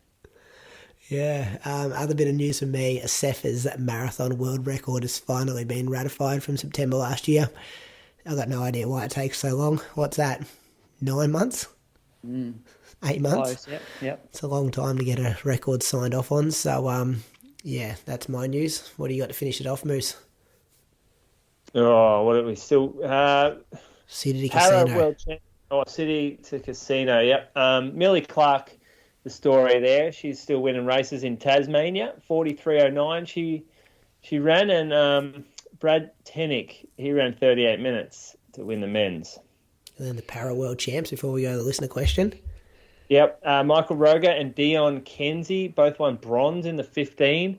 While Jared Clifford finished sixth place, same position he was in the 5K. There we go. Those guys, good to see. From Rogues especially, he's in shape, isn't he? Yeah, I think it was a bit bittersweet for Dion. I read somewhere that although he won bronze, I think he needed to finish top 2 to be guaranteed a spot at the Olympics in terms of like a quota position. Oh. So now he has to just wait a little bit longer to see whether he'll be selected for the Olympics. Okay. Yeah. Listen to question, Croaks. Oh, which one of those first two do you want? First one we can answer really quickly. Sorry, the second one. Does anyone wear compression socks anymore? Sleeves? Yeah. They all old news. Doesn't Sean Crichton still wear them, Moose? Me? Oh, how am I going to know what Sean Crichton? Yeah, I think he does. So, yeah, it's pretty much like, does anyone wear the compression socks or the sleeves? Oh, yeah, I think I've seen Nipper in them as well. I've seen Nipper in an Instagram video the other day with Ed Goddard wearing them. Yeah, so that comes from Brandon Demers. What are you saying in the shop, Moose? Nah, we don't sell them. We've had a couple of pairs of the CEP ones that go right up onto the calf, and they've sat for 2 years. No one interested in them. Why do you reckon that is, Moose? Like, I've still got a pair of compression socks, and I did wear them a little bit. I reckon they were big back around, I wore them like 2015, 2016. They're probably even a bit bigger before that. Paula Radcliffe put those things on the map. Yeah, I used to wear them, mate. Triathletes used to wear them all the time. I think there was a trend for a while when some of the real big dogs, Chris Zielinski wore them to break the 10K world record. So white ones, I was wearing them after that. Don't worry. I reckon I had a few pairs too after that. Yeah. Gwen Jorgensen used to wear them, I reckon, in her races. You're talking about socks here, not just the calf sleeves. No, well, either or same shit. But then I reckon that like a little bit of maybe evidence-based stuff come out to say, hey, this isn't really helping your running, guys. It's more, and it looks pretty ugly. Like, it's definitely not the aesthetic that I reckon runners are going for right now. We're all pretty cool these days, aren't we? We're a bit more fashionable. Don't we wear like $450 split shorts? You blokes might. Lululemon's not that bad. Croaks, you'd be on that $450 splitty. No, or the T-shirts that have holes cut in them. No one's selling splitties for $450, surely. Well, they're not selling them, but they're trying to. That's the world of the running world right now. It's not about like dorky stuff like compression socks. It's about It's a bit of a fashion play. Well, it's 2010. Zelinsky ran that 10,000 meter race. Yeah, that's 14 years ago. Yeah. Gee, oh boy. You know, the worst thing ever is when their YouTube video of the XX playing in the background of him racing, and they sort of put their commentary over the top of it, got taken down for licensing because he couldn't use that music on there. Oh, by the XX. Oh, it was such a good clip. They fucking timed it perfect. Like they put the song on so perfect. Yeah. Oh. Jeez, you sound shattered, mate. It was the best video of all time. I used to watch it all the time. Like it was like 2-minute video. I'd just go and watch it one day just for the hell of it and be like, oh, this is why I love running again. Do you know what he's talking about, Crux? No, I haven't seen the clip. I remember the race. I remember the commentary was crazy. Like the boys were losing their shit in the commentary box. Yeah, because it was set up for Galen Rupp. Yeah, and that was his first 10,000 meter race for Zelinsky. Yeah, no one's broken 27, and they're like, what's going on? Zelinsky shouldn't he was just breaking the story. The playbook was thrown out the window, and then he got faster that last 2 laps. He just started like draining it, and he needed like a 30-second last 200 to break 27, and he's just coming down the finish straight, and they've got the XX just like, whoever, people will know what I'm talking about. And now the one that's up there, it's got the commentary, it's got shit music on it. It doesn't quite hit the same. Okay. See if we can find it, eh? I reckon Zaka could whip that up for me. I could just do a custom job on it. Zaka's been going all right on social media. He's been spending a bit of time. Yeah, I got a good one from him today. I'm going to put up on my own personal one. The real estate one? Yeah. Must have do nothing, his actual job. He sent me that a while back, actually. He said, check out this thing I put together. It's like, wow. I'm looking at it now. It's great. I'm putting it up. Yeah, I don't mind that. No, save it for the end of the week. We'll put all the ones we speak about at the end of the week or something. See if we can put them all together. You got any whispers, boys? What do you got for whispers? I got nothing whispering. Oh, you got nothing, do you? Well, I've got a million. All, do you? I've got a million unconfirmed whispers about this bloody marathon team. I'm going to start turning my DMs off, I reckon, because everyone's an expert. Well, just without going into any, just reel a few off. Well, supposedly there's been 2 appeals. So team named 3 weeks ago. 2 appeals since. I don't know what to believe. As I said last week, I've heard all the different combinations. Dick Talford, it was the first time we actually saw something from like someone in authority. Would that be fair to say? Like he put a tweet out over the weekend. Like we haven't really heard from the athletes or the coaches. I'm just trying to find Dick Talford's quote here. Here we go. There's a lot of cryptic stuff from. Elisa's probably been the most active one in like replies and stuff. Like I've seen, pictures of other people's kids and stuff. But yeah, I think she's the one like replying to comments and stuff on her social media. But yeah, Dick just put out, waiting to hear if my long-term champion, Elisa Waitman, is selected for a 5th Olympic marathon, 2 exclamation marks, being 3rd fastest qualifier with 3 qualifiers in the designated period, including a podium finish in a gold label marathon, Osaka, and a recent PB of 2:23.15. She ticks all the boxes.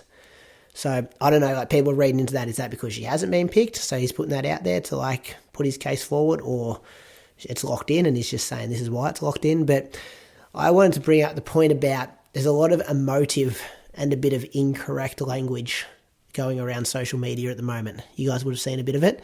Like I'm seeing stuff already about, the line about people stealing other people's spots is complete bullshit. Like whoever they end up naming, I think we've all said it's so hard to pick because they're all so good of athletes.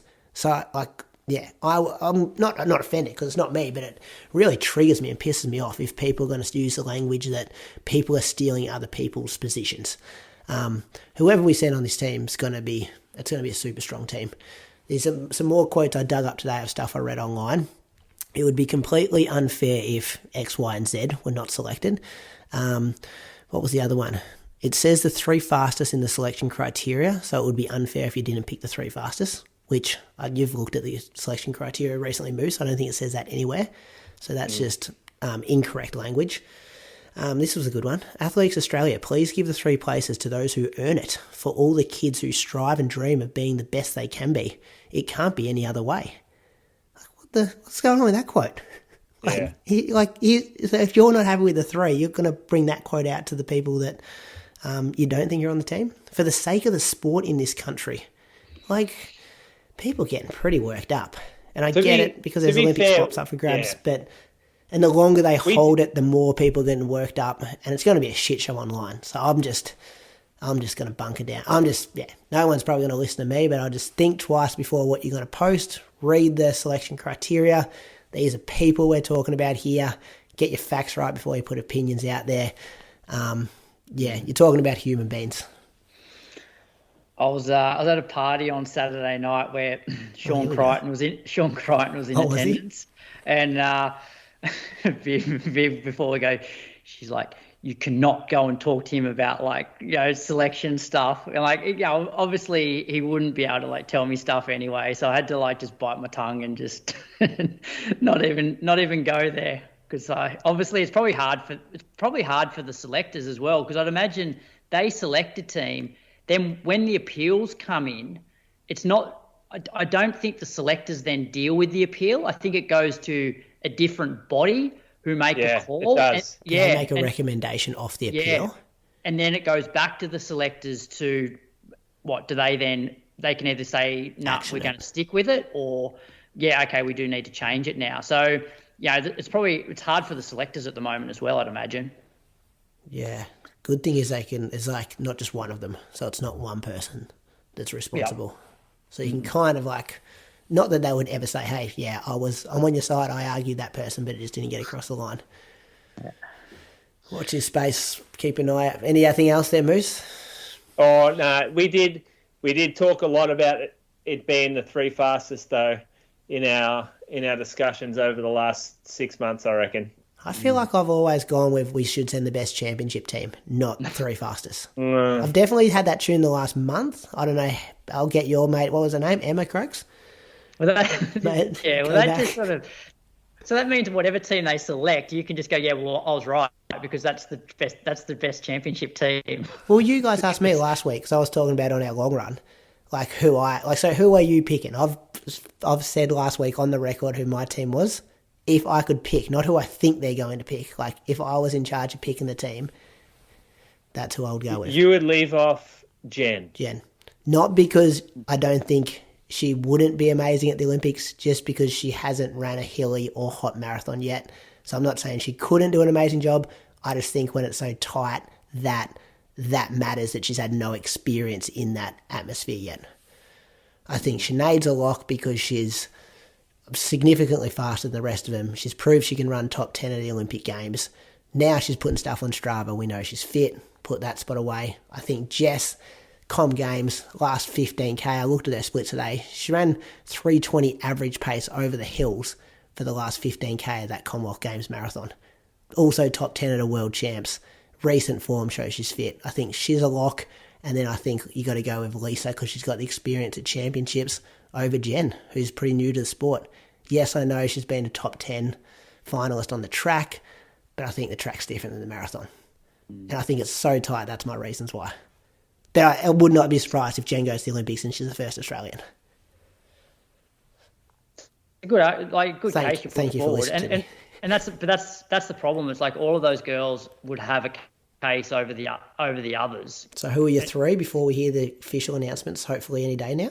Well, I would have picked the 3 fastest just because they're all so closely matched. And so when, as I said a couple of weeks ago, if 2 girls were I don't know, if somebody had only just made the qualifying time, was it 2:25, 2:26, and you've got the others at 2:22, 2:23, it's okay. But they're all within 40, 50 seconds of each other. And so I just felt like the fairest way would be to pick the 3 fastest. Less controversial. You're going with what's the fairest way to pick it?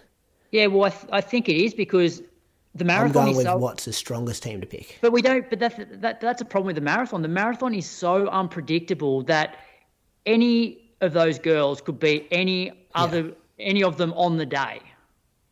So nothing's a given. Even though the 3 fastest, may not be the three fastest on the day if you were able to send 5. You know, maybe Izzy and Jess would beat Sinead and Jen, who are the top 2. Yeah, well, someone brought that up too, the point that Izzy's recent form on the track, and even I think she's raced Jen 3 times and she's 3 and zip, and they were so close to each other at Valencia, and you're like, oh, I haven't really even been thinking about Izzy. And she went to the World Champs and ran a hot marathon. Didn't run that well there, but she still has experience there. Anyway, Moose, pick your 3. I don't know who Croaks went with in the end there. Dodge the question a bit. Top 3. I just went with the 3 fastest. 3 fastest. Watch the last 15K at Com Games again, Croaks. Yeah, but Com Games is not. I know Jess has had a good record at like World Championships, but Com Games is not. And we spoke about this during the Com Games. Like I felt like. No, but don't take out the competition. Just look what she did to splits wise over hills. Yeah, it was a phenomenal run, and like we said after the run that it's got to be worth a couple of minutes on like a flat course. Which what did she run? 2:26. Maybe. I'll have a screenshot of it here. Something like that, and so it's definitely worth a few minutes. But then, you know, there's 12 people in that race at Com Games, and for me, like the men's 1500, like that was legit. Like that was almost a world championship final. I think you're missing Ingebrigtsen and you're missing Ketir, you know, who were the other 2 guys that were probably the big hitters around the world at the time. Yeah, the marathon at Com Games is just not the same level as a world championship or an Olympics. Yeah, I was more putting emphasis on the splits. Yeah. So there was a pack of I've got here 25K. There was a pack of 6 or 7 of them, and then she went to the front at 25K, put a minute 08 into the 2:19 girl who was second, 3 minutes 20 into Eloise Wellings, 3:35 into Sinead, 3:58 into the Tanzanian, then 5 minutes and 8 minutes. And look, if I was a selector looking at Jess, you got to look at the fact that she ran, what was it, 2:24? Was it 2:24 low just recently? 2:24 dead, yeah. Or 2:23.59 somewhere, but I think they went with net time over gun time or something. Yeah. But you also look at how close that was to giving birth. And so you got to think that she's only going to get fitter and stronger from this point compared to maybe some of the other girls who have not had like big chunks of like lost training. So good argument. But I still would have went with just the 3 fastest, just as the fairest way of picking it when they're all so close. Okay. Moose? Yeah. Well, I've actually put forward a number of different teams based on the mood I was in at the time. And doesn't sound like you. And every team, I'm like, you can't argue against this team. And I was, and that's correct. Like you can try and argue, but it could go either way. There's going to be a very, very stiff lady to miss out, no matter who it is. Whether it's Sinead that misses out, whether it's Jess that misses out, whether it's Jen, whether it's Lisa, whether it's Izzy. Well, there's two that'll miss out. Stiff ones. There'll be 2 very stiff ones. And yeah, I mean, I've actually done a combination where I pick it. So the most obscure sort of team, let's pull it out and let's look. We've all kind of left Eloise Wellings out of this. Is that correct? Like we're not. Yeah. I think that would be the most significant gap back to her. Yeah, and that's what I was sort of talking about, where it's much. Yeah, like that's why I went sort of the top 3 because they're all so close. Whereas if you got somebody that's like a bit further back, like Eloise was, then you don't sort of factor that one in. Yeah. So let's go. So let me put in the team. It's going to be Izzy, Jess, and pick one of the other 3. Let Izzy, Jen, and Jess. Now that's a very strong team to send to the Olympics, and each of them, like you could say, Izzy has been out there crushing it on the track, basically just like doing everything that she could to get selected for the track events as well. But she's also run she run 2:23 high. Was it? 2:23 like mid 20ish, wasn't it? Yeah. 2:23 She was like 19 seconds behind So we're talking Jen. like seconds, right? So seconds. Should the team be decided by a couple of seconds here and there, or should it be decided by an actual in-depth discussion? And so let's just say, like, that's Izzy on the team for me. Like, she's the up-and-comer. She's the youngest of the bunch. She's got sort of that, maybe the hunger for it. She doesn't seem to get injured ever. So let's chuck her on. Then we got Jen. Jen won everything she went in last year. Lock. Put her in. She's unbeatable. And she's only won 2, and they've both gone very well. And then the third, who did I say it was going to? Jess, I think. Jess. Outside the top 3, you got the Com Game scene, you got World Champs where she was 9th, I think it was. She come off that last injury. She ran 2:25 in Perth on the bloody footpath. Top team. And then you can find points about every other lady that you could go, all right, Sinead, we haven't seen a race like outside Sydney and Burnie for 18 months. You got Lisa, who... she's hit the time 3 times, hasn't she, in the period, whereas others have only hit it once? I know. My argument, Moose, was if you're selecting Izzy, like, how can you select Izzy over Lisa when Lisa has run faster? Lisa also beat her at the last major championships, which was World Championships at a hot marathon. So there's form on the board there for Lisa. That head counts, surely. Yeah, and okay, sure, Izzy got Lisa at Valencia, but I think having run faster and also having beaten her at a major championship, like that's enough to have Lisa ahead of Izzy. I know. A few hypotheticals in there and making a case for it. But so the team... I had Lisa carrying the flag a few months ago. Remember when we had her on the show? I think I would put Lisa on the team.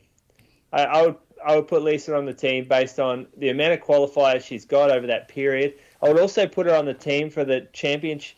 They might not be championships, but the international level performances she's had at Osaka Marathon twice within the qualifying period, which I know is in the criteria about how you're performing in international competition. Berlin, gold label race. Berlin as well, Moose. You ran well there. Yeah, so she's run well in pretty much every marathon that she's run. And she did encounter some adversity, especially in Osaka. To run what she did there was insane. Hang on, was Berlin within the period, correct? I don't think Berlin was in the period. I was going to say, because that would have been 4 in the time, because you got her 2 Osakas and a Valencia. Yeah, because Berlin was just after Gold Coast, wasn't it? She doubled up. Yeah. So, I mean, I'm not going to say, it's too hard. It is honestly too hard, and it could go either way. It depends on what aspect you come from it, or what direction you approach it from. No wonder there's appeals. Yeah. Like, I would be appealing too if I were these ladies. I would 100%. Yeah, absolutely. It must be such a stressful time for them all. Like, as you said, Brady, like, the word on the street was that Lisa had appealed. And it's like... said that, Bradley, but okay. Yeah? No. But it's like, if Lisa had never been to an Olympics before and she was to miss out having been the 3rd quickest in the qualification period, plus had, like, you know, run well at a world championship in hot weather, then I'd probably feel even, like, more gutted for her if that was the case. Do you think it matters how many Olympics you've been to? Like, do you reckon they go, she's been to 4, so we'll leave her off the 5th? Look, obviously, should it? No, it shouldn't. But, like, I've never been to an Olympics, never going to go to an Olympics. But I think if I had been to 4, I would be okay about not going to the 5th. Whereas if I'd never been to one and I felt like I deserved to go to one because I'd been top 3 in the qualification period, then I'd be really, really pissed and bitter. Yeah, I don't know, Moose. How would you feel about it? Like, if that was the excuse that you've been to 4, so... Well, if you've been... Yeah, like... Nah, but if you've done the hard work and you've done these races and you've busted your guts and you... Yeah, I reckon that's bullshit. Still in the arena. That couldn't be part of someone's justification you're not picked. It couldn't be.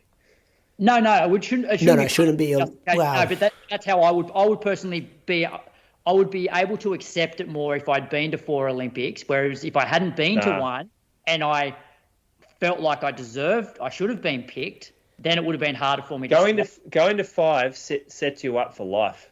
Isn't she the only person that would go to 5 on the track and field calendar? You reckon it does though, Moose? Yeah, I think it would be helpful. I guess it depends on your personality and everything, and how you market yourself. Market yourself and package all that up. But if you had the right personality, then going to 5 Olympics puts you in mono kind of category. Yeah. Puts you in that sort of territory of like never having to pay for an airfare or a race the rest of your life. It's speaking gigs for the next 40 years.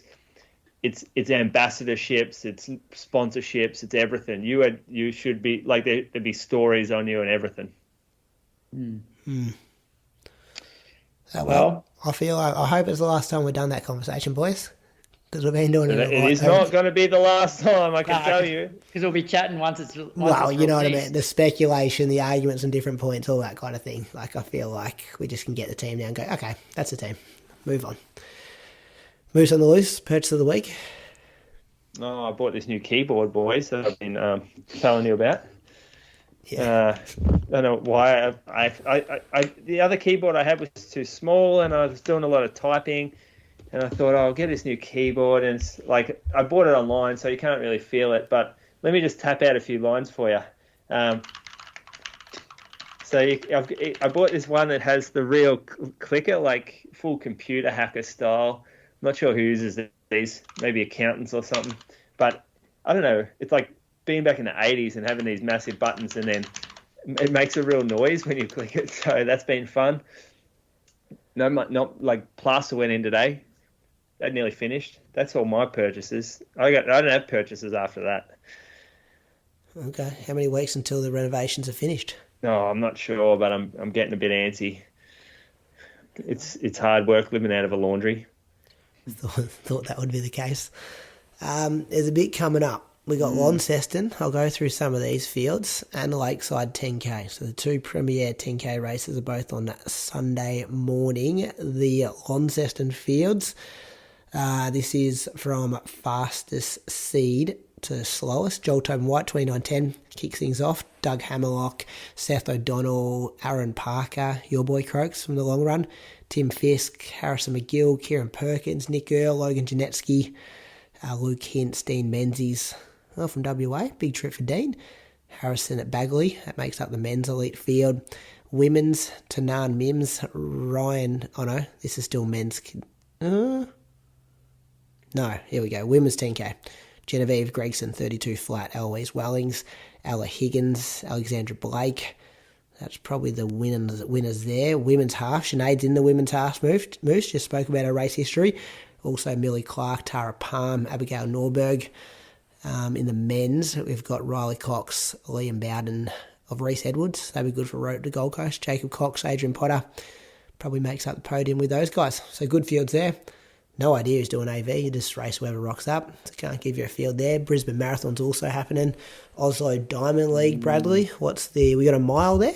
Dream Mile, Oslo? No, it's 1,500. So I've just gone in to have a look at the field. So this is the men's 1,500. So Elliot Giles, Gooley, Oli Hoare, Ingebrigtsen, Stewie, McCall, George Mills, and Nordas.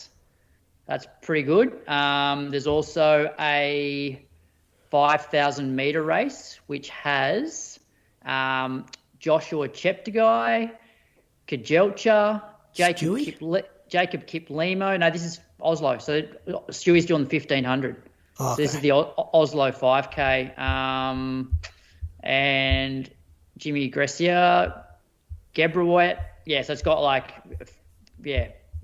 Keely. Yeah, one of the Keelys. So it's got heaps of good guys. What else do we have? One of the Keelys. Yeah, well, you mean one of the?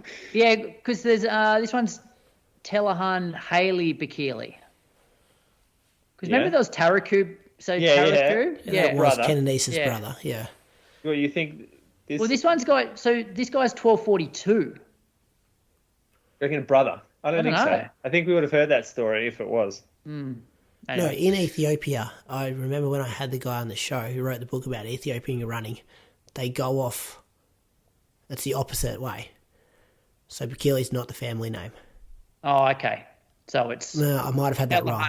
Well, why is his brother called Keely too? Okay, man, he definitely explained it, and I'm trying to remember it. Kenanisa. Yeah. There's something to do it. Yeah, I've got it wrong, but there is something behind it. And then in the women's 800, we got Cat Bisset going around again. Okay, and then Stockholm's the 2nd of June. So 30th of May, 2nd of June there.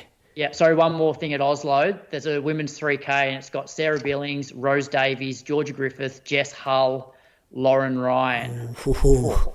Big race from an Australian point of view. And the other thing, Zach, I wanted to tell you guys was we've got doing another workout around Albert Park, Moose. Road to Gold Coast. Oh, really? Listener session, it says here. Saturday, June 8th, Albert Park, 7:30am warm-up. It's going to be a marathon. Next weekend.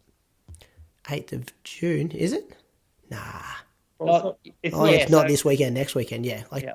12 days away. Yeah, okay. Pulling Croaks for that one, I reckon. Yeah, fly him down. Reese Edwards is leading the marathon workout. Sam Hopper leading the half marathon session. ASICS race shoes to test out on the morning. Drinks table, if you had the Mizuno one earlier in the year, be very similar.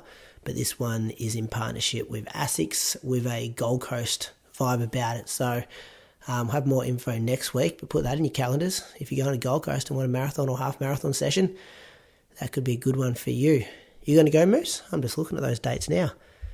2 weekends in a row around Albert Park for me and you. That's a long weekend, isn't it? Is it? Oh, King's birthday. Yeah, it could be. I'm not sure. We'll see how we go there. Talking about just general organisation as well, the live show at Gold Coast is partnering again with Lululemon, same venue and format as last year, apart from we've got a bigger capacity. How are they doing that, Moose? More seats in there, putting it closer together. It's pretty full last year. I don't know this. This is Zach a thing, not me thing. So it's gone from 450 to 600 seats to fit more people in. It's going to be Sunday, 1:30pm. So we like to start a bit early. So you can, I know people be up early in the morning doing the race. So this way you can kind of get a bit of a live entertainment. And then tickets are free, but the Patreon supporters will have early access at those ones. Keep an eye on our feed for updates. I think the after party is locked in again. I assume that's what he means when he says same venue and format. Connect and celebrate, I think was the click and collect. That's like the shopping. Supermarket pickups. That was cool last year. Bolter beers, pizzas, bit of tapas getting around. It was very good, wasn't it? You were in your element. It was very, very good. Yeah, you were doing well too. It was good. Croaks will be able to enjoy that this year up there. So Croaks will be a menace up there. Chewing Bevel's ears off. He'll be up and about after the pacing gig. I'll drive up if I have to this year. Yeah, you need to get there this year. That'd be good fun. One of the funnest things we do for the year, I reckon, the Gold Coast live show. Got to start thinking about guests and stuff to get up on stage. That's always good to plan.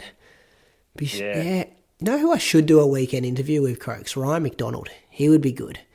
Just to hear about the behind the scenes, how he organises the fields, all that kind of stuff. See if I can get some exclusive like elite fields off him. I find all that stuff very interesting. Yeah, I haven't heard any of the elite fields, which they normally release them like a few weeks out, don't they? Here's a question for you. If someone doesn't get picked for the women's marathon team, they just go and smack a fast one at the Gold Coast? Cash in? Maybe. Well, what's first prize? 20,000? 30,000? Yeah, I think it's 20 grand. Plus bonuses, appearance fees. Because they've always got to start training. The race is in 11 weeks. Like you were starting your early stages of your marathon block at the moment. Croaks has been training for 3 months already for his pacing gig. Yeah. Yeah, but don't have to go the whole way. You're going to go to 35k? I don't know. I think a lot of it will depend on how long I can go. Because I'm definitely not as fit as I've been every other time I've done it. That's why this weekend's a bit of an indicator of how comfortable 72 minutes is. I just did send Sammy a message just to make sure he's getting up and about for this weekend. Big head-to-head down there and up there in Wollongong. All right, boys, we're done. That's episode. We'll be paying his entry, won't we? Do you reckon we should fly someone up there, Moose? Tell Seth O'Donnell to go to Wollongong instead of Launceston. I think Sammy will take care of him. All right, we'll see. We'll discuss it all next week. I'm looking forward to it already. What's happening between now and next week, Moose? Whoa. Yeah, no, not a lot on my end. I'm going to do 100K for the week. That's what I'm going to do. Grogs, what are you doing? Biggest week, Moose, when you're racing. Oh, racing. Actually, I'm not doing 100K without a long run. Actually, I might do a midweek long run. What do you reckon? Yeah, I'm going to do Wednesday now, 45. I'm doing a midweek long run too. Yeah. Yeah, there we go. It also you gives got a you race, mate. Don't be doing a long run. But I'm taking a leaf out of Chriso's book. Look at Chriso. He tapered for this 10K and it didn't go great, but then he didn't taper for the half and he smashed it. He didn't smash it. He smashed it. He was happy with it. Yeah, but he didn't smash it. Let's be real. The bloke's trying to run 2:20, and what did he run? 72 minutes or something? I ran 70. Yeah, it was quicker than that. He's back. Okay. Okay, he ran 200K a week, but he's back running 70 minutes. All right, boys, we're done. There's 2 hours of running content for you. Waffled on a bit tonight, but we got there. See you later. See you next week. Bye.